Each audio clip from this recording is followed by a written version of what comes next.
Thing. What? Whoop. Johnson, What? let me use the phone. Tough Coco right now. Quick reminder, that course coupon code down below expires in a few hours, so check it out. Get your bundle option on the website for those courses, and meet me privately live every morning the market is open. Hey everyone, Nick here. Oh boy, remember earlier, Joe Manchin suggested that he was absolutely not going to vote for $2,000 stimulus checks? Well, this created such a stir, the stock market started falling, that his press secretary and the interviewer they were talking to decided to release the full context of the conversation that Donald had, and then provide some more details. I legit just went live right now. Because at the very least, let's just say it is some good news. Alright, let's go ahead and look at the context so we can understand a little bit more what is in the head of Joe Manchin when it comes to these $2,000 stimulus checks. So, here we go. This is an interview, and this starts with, it's not the full interview, we just got a couple of snippets of it here, but it gives us a lot more context around the $2,000 checks. So let's go ahead and jump into it with this page right here. Let me get to the first page here. So, the question is, last thing I want to ask you, should getting more COVID relief out be job one, particularly stimulus checks? To this, Joe Manchin said, absolutely not. No. That was actually the snippet we got. Boom, boom, So boom, what boom, happened boom, here is boom, the boom, boom, boom, dropped these bombs, boom, basically. Oh my God, Joe Manchin said absolutely not to $2,000 stimulus checks. No, that's not exactly what he said. So now I gotta clear all this crap up. Well, at least we got the context to do it with. Everything's a mess. Congress is a mess. The media is a mess. The country is a mess. Everything's a mess. So he's saying, nice, bro. bro. Not the number one priority. Okay, Ow, my foot. getting people vaccinated. That's job number one. Warp speed vaccinations is job number one. We can evaluate. We've already put out close to $4 trillion, okay?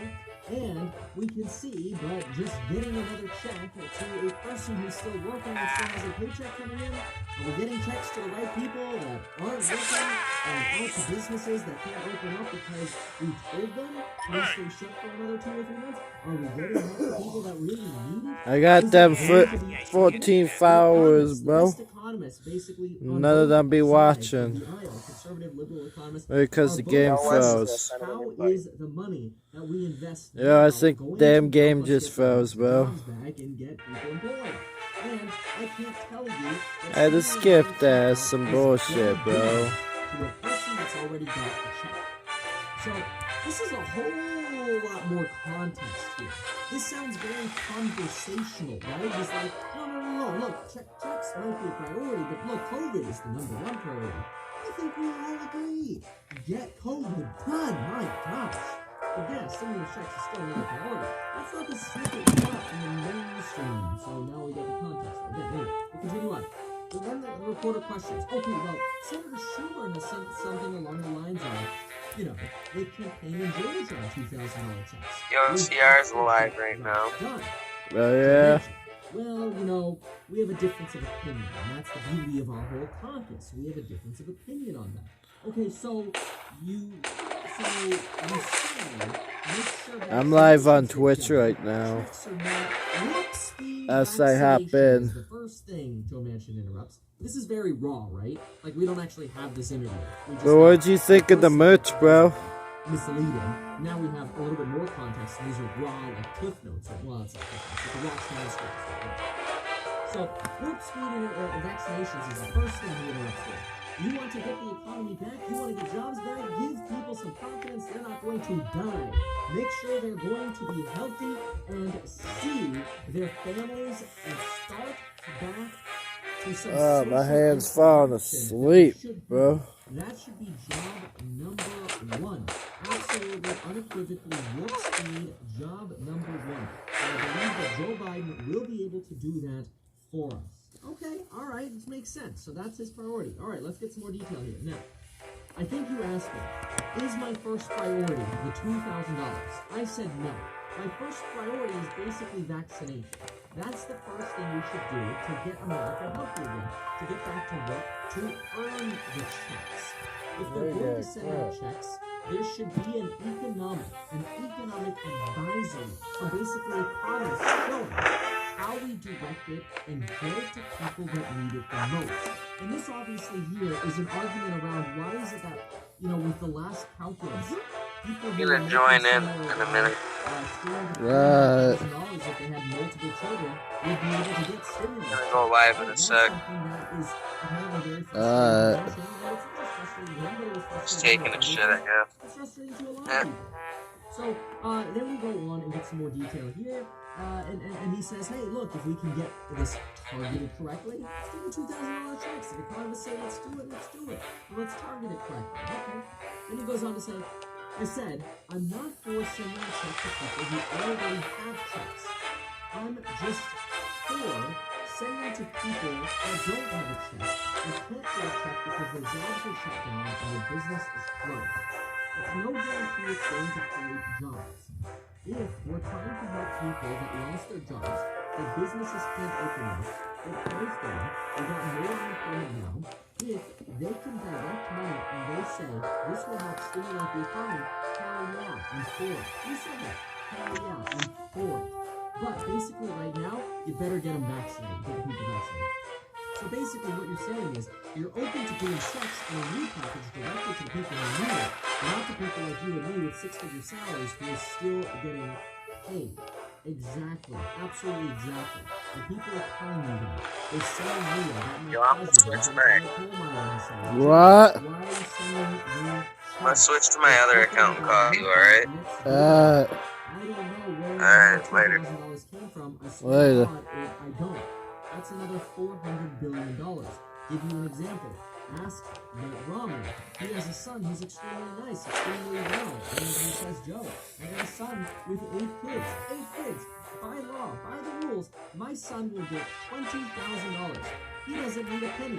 That's coming from Mitt Romney. This doesn't make sense to me. Let me tell you, I went back and read all that stuff that happened during the Great Depression and FDR's first 100 days. I don't even remember FDR recommended sending a damn penny to a human being. He gave him a job and gave him a paycheck. Yeah, Jesus criminy. Can't we start some infrastructure program to help people get them back on their feet? You ain't quit. Sending checks out. Holy fuck. Okay, that's pretty detailed. We Yeah, got a little bit fucking more from quit, his press bro. secretary as well. Press secretary clarified, as office clarified, that Joe Manchin is not opposed to sending $2,000 checks. We will evaluate the package when proposed, so we don't think it's the first priority. Joe You're Biden pissing me did off, highlight the bro. need for more direct relief flowing to How's it families, going, buddy? including, quote, finishing the $2,000 stimulus checks, because again, it's going to be the You wanna go flying? Plus, it's going to not be another $2,000. I asked you, bro. Biden did multiple times reaffirm support for the $2,000, also reaffirmed support for the $15 minimum wage, $15 per hour. And again, multiple times, here's another quote here in another section of this conference. We need more direct relief flowing to families and small businesses, including finishing the job and getting people $2,000 an hour. So it came in multiple times. But this extra clarity here on Joe Manchin is actually good. It has a very... it's a very honest dialogue, I feel like, of what some of the concerns might be amongst people on Capitol Hill. That, hey, look, if we could do something targeted and the economists say, yeah, let's do it, hey, when the proposal comes out, sign me up to look at it, and I'm sure I'll be on board. That's kind of what he's implying here. But, you know, based on that stimulus check calculator we were running on this channel when the $2,000 were going around, and Mitch McConnell kind of dropped that bomb. Why are people making $300,000 getting the stimulus checks? I mean, that was true, right? And I even mentioned on Twitter, like, hey, I remember I tweeted Mitch McConnell. I'm like, Mitch McConnell and Chuck Schumer, just amend it and make a hard stop at like $199. Like, if you make more than $199 as a couple, you don't get it anymore, or something like that, right? Who knows what's going to end up happening? Maybe something like that will happen. Who knows? But the point is, the concern from earlier that Joe Manchin was just going to be that one person who's like, nope, we're not going to do $2,000 stimulus checks, and then all of a sudden there goes the Democratic majority in the Senate. That is now alleviated a little bit, which is actually good news. So, If you found this helpful, remember those course coupons down below. Expire tonight. If you have any questions, email me at kevin@meetkevin.com. And folks, we'll see you in the next video.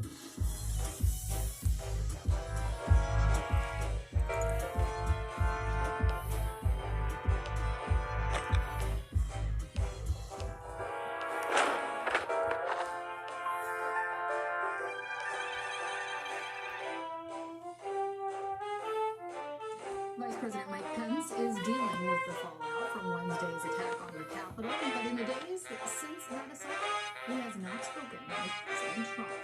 The Vice President returned to the White House on Friday after nearly 48 hours of Democrats calling on him to Pew, pew, pew, pew, pew, pew, pew, pew, pew. Pence has not yet commented on his position. Sources tell CBS News that President Trump refuses to turn over power to Pence or What's ask up? him. What's up, bro? Let's go ahead now and bring in Vice News political correspondent Liz Landers. Liz, thanks for joining us. You were embedded with Vice President Pence's team during the election. Do you see Pence breaking with the president to invoke the 25th Amendment? And what do you make of his silence up until this point?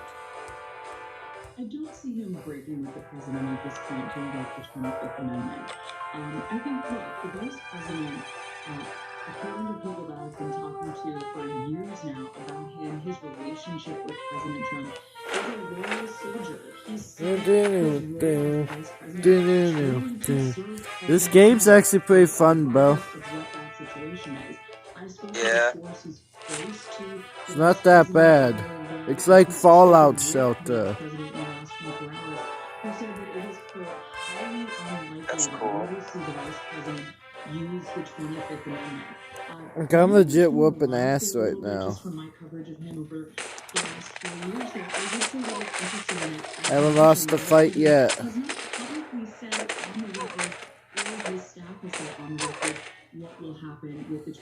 That's not a victory for me, bruh. And also, that would be a historic move. The 25th Amendment has never been used that way by a vice president and a majority of the cabinet to push the president aside. So I don't think we should expect to see Mike Pence create history by using it. Well, as you said, Vice President Pence considers himself a loyal soldier. He has been one of President Trump's most loyal supporters. Where did that loyalty lie when it came into conflict and what he thought was right based off of his constitutionally mandated duties in terms of certifying the election results and what the president was asking of him on the two days he chose to do what he thought was his constitutional Fuck. duty. So I'm wondering if you can shed any more insight into the vice president's thinking. Have meat maps right now. You looking at what, bro? Contrast and what do you expect from him in these final days? Looking at on weed maps right now. Ah. On the relationship between President Trump and Vice President Pence. As you mentioned, the Vice President had been in council with his legal team ahead of what happened on Wednesday, and he put out a letter explaining that he was not going to overrule any of the duly elected electoral college votes that had been cast for the incoming administration of Biden and Harris. Pence said, look, that is not my constitutional role to find another slate of electors, and that apparently infuriated President Trump. We've heard him talk about that from the podium of that Stop the Steal rally on Wednesday, and I think that Where the fuck you come from? Vice President Pence is going to have his head down according to the source that I spoke with, and is going to be working on this transition. He is committed now at this point late in the game, I would add, because it's now 11 days until Biden has take the office and take the White House. But Pence is in communication with the COVID task force that he heads up to make sure that the vaccine distribution channels and lines are open so that the Biden team knows what's going on. He apparently, his national security team is in touch with Harris's national security team as well to make sure that that is a smooth transition too. I think that Pence is probably going to try to stay out of the limelight for the next few days, which is going to be difficult, by the way, because as you mentioned, there's a lot of pressure on him to invoke the What? right now. And if that doesn't happen, Won't which fall I What? would be surprised, he did use the 25th Amendment, we know that House Democrats have said that they're going to go ahead The and move website. forward with impeachment. My So store? there's a lot of pressure on Mike Pence right No, now, I'm looking at and Jazz he's right sort of now. coming back in the news. Oh. And Liz, some Democrats have said that they believe that Vice President Pence is complicit in what happened at the Capitol because he staunchly supported the president through his entire term and he did not speak out against false statements or call any of the president's statements false, at least publicly. How does the Vice President navigate this sort of criticism and what does this mean for his future in politics? That's a great question because I think that, look, as soon as President Trump lost the election in November, there was talk about who would run again in 2024. Obviously, Trump and Pence's names have come up in that conversation.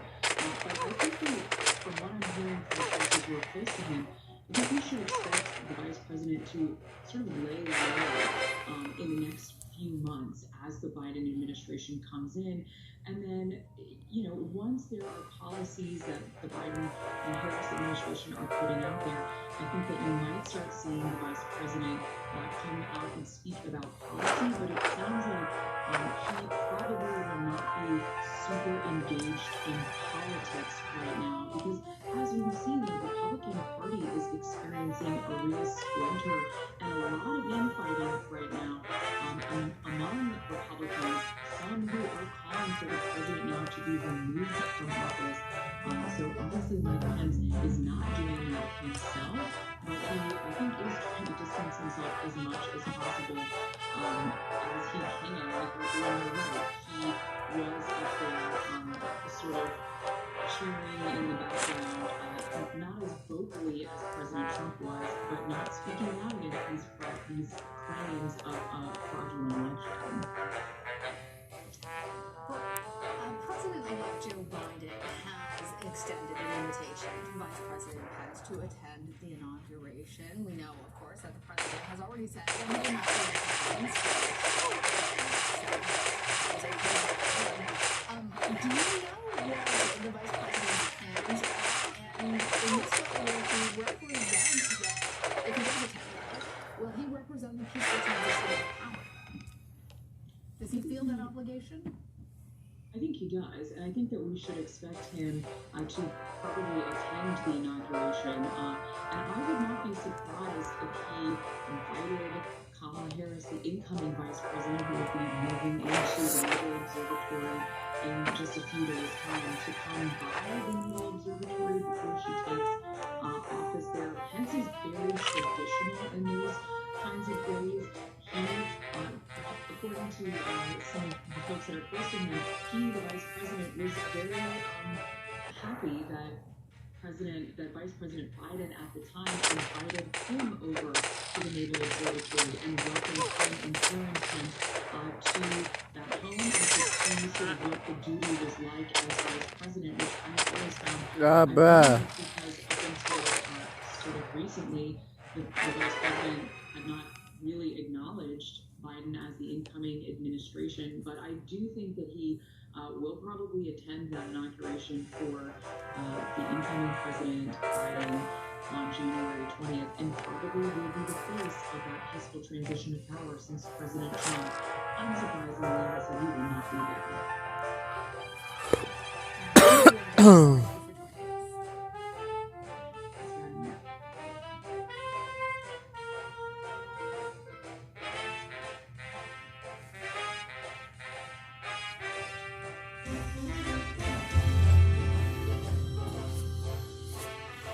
This edition for Saturday, January 9th. Lawmakers weigh next steps in the wake of the riots at the Capitol. How social media is playing into the political divide, and how the power of words can shape political culture. Next on PBS NewsHour Weekend. Yes. PBS NewsHour Weekend is made possible by Yeah. Sue and Edgar Lockenheim III, the Anderson Family Fund, Bernard and Denise Schwartz, the Cheryl and Philip Milstein family, Barbara Hope Zuckerberg, Bayard and Mona Corfine Foundation. We try to live in the moment to not miss what's right in front of us. At Mutual of America, we believe taking care of tomorrow can help you make the most of today. Mutual of America Financial Group, retirement services and investments.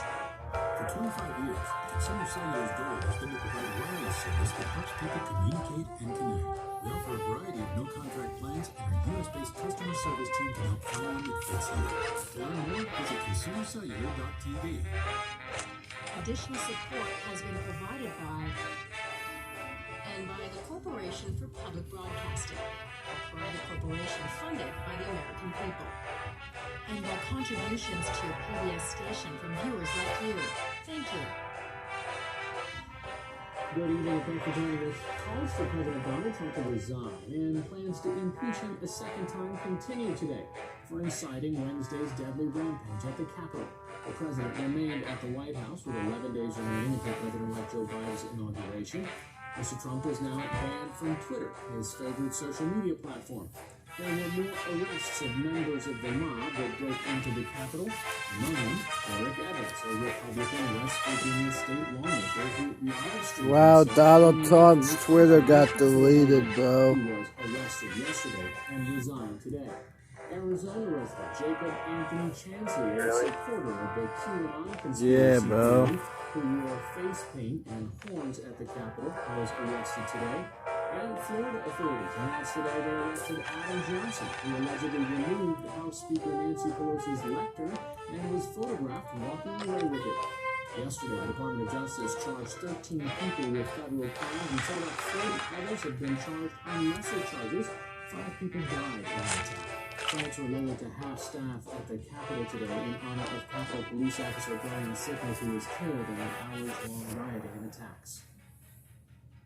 Juliette Kayyem is a former Assistant Secretary at the Department of Homeland Security and a professor at the Harvard Kennedy School.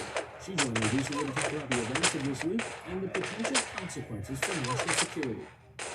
Juliette, what are the longer-term security implications of what happened the other day? I mean, now we are hearing that Nancy Pelosi's laptop has been stolen.